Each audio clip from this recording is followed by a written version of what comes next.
네, 여러분 안녕하세요. 뉴스입니다.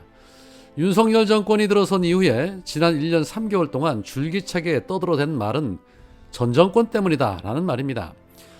문재인 정권을 내로남불 정권이라고 그렇게 오지게 선동하더니 정작 윤석열 정권의 내로남불은 100배, 1000배, 아니 만배는 더 심한 것 같습니다.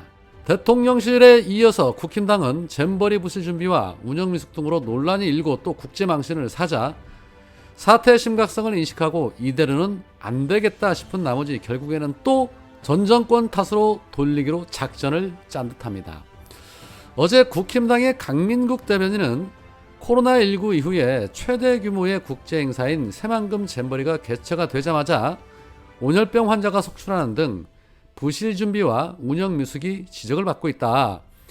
문재인 정부와 전북도의 외화 내빈식 부실 준비로 위기에 처한 새만금 잼버리 국민의힘과 윤석열 정부가 바로잡고 책임을 물을 것이다 라고 입을 털었습니다. 대회 운영도 국제망신인데 정말 남 탓하는 것까지도 국제망신입니다. 이에 민주당 의원들은 일제히 비판의 목소리를 냈습니다. 김승원 의원은 페이스북에 잼버리 장소는 2015년 박근혜 정부에서 확정을 했고 문재인 정부는 유치 전에 혼신의 힘을 다했다. 유치 후에 제대로 준비를 했는지 특히 대회 직전인 작년부터의 준비는 별도의 문제다. 윤석열 정부의 무책임한 태도가 국가 시스템과 행정 체계를 붕괴시키고 국민 안전을 위험으로 내몬다 라고 비난을 했고 전용기 의원도 잼버리 난리도 전 정부 탓? 무능하면 겸손하게라도 하든지 라고 후려쳤고 정청래 최고위원도 페이스북을 통해서 잼버리가 잘 됐으면 전 정부 덕이라고 했겠냐? 라고 따지기도 했습니다. 장성호 의원 역시도 페이스북에서 오늘의 사태를 직접 본 듯이 정확하게 지적하고 대책을 주문했을 때 자신만만하게 걱정하지 말라고 큰소리치더니 그게 이 모양이다. 세계대회를 이따위로 준비한 나라가 어딨냐라고 쏘아붙이기도 했습니다. 정치인은 아니지만 한 커뮤니티에는 이런 글이 많은 분들의 공감을 얻고 있었습니다. 장모님의 잼버리 찰진 비유. 장모님, 엉망진창 잼버리 운영미숙이 문재인 정권 탓이라고 대통령실에서 발표를 했대요. 장모, 그 개소리를 듣고 고개를 끄덕이는 종자가 있다면 그냥 뒤지는 게 나아. 음식 잘한다는 식당을 갔어. 위생 상태며 마시며 꼬라지가 완전 개판이어서 따졌더니 5년 동안 끝내줬던 식당을 인수했는데 돈만 벌 생각이지 음식이고 나발이고 내 알 바 아니고 뭐 알아서들 쳐 드셔. 기분 나쁘면 전 사장한테 따져. 요렇콤 주댕이를 나불거리면 그런 것을 인간으로 쳐줘야 되는 것이요? 라는 그런 글이었습니다. 그것도 해외에서 몰려온 손님들인데 말이죠. 문재인 정권 때는 말입니다. 길 가다가 넘어져도 문재인 욕하던 이찍들 중에는 지금도 문재인 탓하고 있는 자들 적지 않습니다. 병도 중병이라고 봐야죠. 이 나라 대통령이 누굽니까? 이 나라 집권 여당이 누굽니까? 주무장관이 누구이며 공동위원장이 누굽니까? 윤석열이 개영식 연설까지 하며 온갖 생색은 다 내고 이제 와서 책임은 못 지시겠다? 이 벼룩도 낯짝이 있는 법인데 이들은 그런 구석도 없어 보입니다. 자, 그런데 더 기가 막힌 것은 회원들은 그렇게 지옥같은 생고생을 시켜놓고 행사를 책임지고 있는 이 조직의 관계자들은 야영장이 아닌 근처의 해수욕장 펜션을 30개 정도를 통째로 빌려서 에어컨 빵빵하고 샤워시설까지 준비가 잘 된 곳에서 지난달 15일부터 지금까지 줄곧 생활하고 있었다고 합니다. 지들은 시원한 곳에서 편히 지내니 당연히 현장 상황에 대해서 안일하게 대처할 수밖에 없었던 것이죠. 이러니 욕을 안 먹을 수가 없는 것입니다. 행사 끝나고 나면 윤석열은 또 이 상황을 물타기 하기 위해서 이권 카르텔이네 뭐네 하면서 감찰하고 관련자들 압수수색하고 하겠죠. 할 줄 아는 게 그게 다인데 뭐 이번이라고 다르지는 않을 것입니다. 자, 한편 돈봉투 의혹 혐의로 윤관석 의원이 구속된 이후에 검찰은 돈을 받았다는 의혹이 불거진 민주당 의원들의 명단을 법정에서 공개를 했습니다. 또 이거를 조선일보가 받아 그대로 수수정황이라며 실명을 언급하기도 했습니다.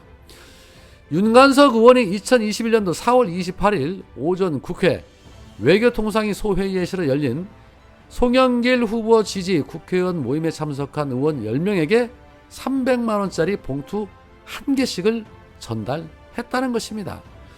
그날 모임에 참석한 사람은 김영호, 민병덕, 박성준, 박영순, 백혜련, 이성만, 그리고 임종성, 전용기, 허종식, 황운하 의원이라고 알려지자 관련 의원들은 격앙된 반응을 보이면서 강력한 법적 대응을 시사하고 나섰습니다. 먼저 박성준 의원은 돈봉투 수수 의원 명단 보도는 전혀 사실 아니다. 수수 사실이 없다는 해명에도 불구하고 사실관계를 확인하지 않고 기사화를 해서 명예를 심각하게 훼손을 했다. 엄중한 법적 대응을 포함해서 모든 대응 조치를 할 것임을 알려드린다라고 밝혔고, 백혜련 의원도 2021년 전당대회 당시 저는 최고위원 후보자로서 당선을 위해 의원들과 당원들에게 지지를 호소해야 하는 입장에서 특정 캠프로부터 돈봉투 수수는 있을 수도 없는 일이다.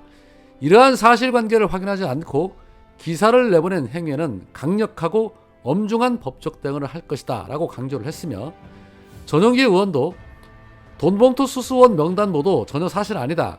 해당 기사는 수수 정황이라며 검찰 주장을 그대로 옮겨 쓴 것에 지나지 않는다. 당시 송영길 후보를 지지했다는 이유만으로 그 의원들을 한데 묶어 돈봉투 수수 혐의자로 낙인 찍는 매우 잘못된 행태다. 사실관계를 확인하지 않고 기사화하여 명예를 심각하게 훼손한 것에 대해서 법적 대응을 포함해 모든 조치를 할 것임을 알려드린다라고 말했고, 황운하 의원 역시 검찰이 어제 법정에서 돈봉투를 받은 정황이 포착된 의원 실명을 공개를 했고, 그 명단에 황운하 의원도 포함되어 있다는 기사가 있었다. 조선일보 보도에 대한 입장을 묻는 문의 전화가 많아서 간략하게 입장 밝힌다. 결론적으로 전혀 사실 아니다. 검찰이 송영길 지지 모임에 참석했던 의원들의 명단을 조선일보에 흘리고 검찰과 언론이 거머윟하게 여론재판을 시도하는 것으로 보인다. 송영길 지지 모임에 참석했는지 여부도 명백히 밝혀져야 할 일이지만 이와 별개로 모임에 참석한 의원들을 곧바로 돈봉투 수수 의혹 의원으로 특정을 해서 보도하는 거 명백한 명예훼손이다. 악의적인 보도에 민 형사상 책임을 물을 것이다 라고 말을 했으며, 이 외에도 박영순, 허종식, 민병덕 의원도 강력한 법적 대응을 시사했습니다. 이제는 말입니다. 끝장을 좀 봤으면 좋겠습니다. 먼저 조선일보의 보도가 국내에만 실린 것인지 아니면 미국에 있는 인터넷판에도 실렸는지 그걸 먼저 확인하는 게 우선 같습니다. 금융치료는 우리 법으로는 약해서는 안 됩니다. 미국 법으로 치료를 해야죠. 그러길래 왜 징벌적 손해배상제를 그 모양으로 만들어서 허구한 날 기레기들에게 이렇게 당하고 사십니까? 정권 바뀌면 이재명 대표의 말처럼 소리 소문 없이 잘 준비했다가 당하는지도 모르게 꼼짝 못하는 언론 같지 않은 언론들 전부 청산되게 해야 할 것입니다. 결국에는 민주당과 검언 카르텔의 한판 승부가 본격적으로 시작됐습니다. 이제 더는 밀리면 안 됩니다. 169석으로 지금도 할 수 있는 건 많다. 미루지 말고 당장이라도 할 일을 찾아 해야 한다라는 생각입니다. 제대로 공격 안 하면 내년 총선도 장담 못합니다. 좀 제대로 한번 싸워주십시오. 뒤에는 든든한 우리 국민들이 버티고 있습니다. 오늘은 여기까지입니다. 고맙습니다.